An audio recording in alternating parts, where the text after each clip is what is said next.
falleros de la falla de la plaza de Torrent són senyors molt honorables, bondadosos i decents. Els desviuen i treballen per a superar-se més i la prova està visible en Torrent. Els falleros de la falla de la plaça de Torrent són senyors molt honorables, bondadosos i decents. Els desviuen i treballen per a superar-se més i la prova està visible en Torrent. Falleros orgullosos poden estar per extremar, se senten incansables, que sempre els veus amunt i avall.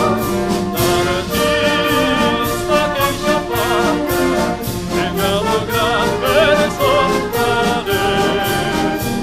Es veu la maestria dels seus millors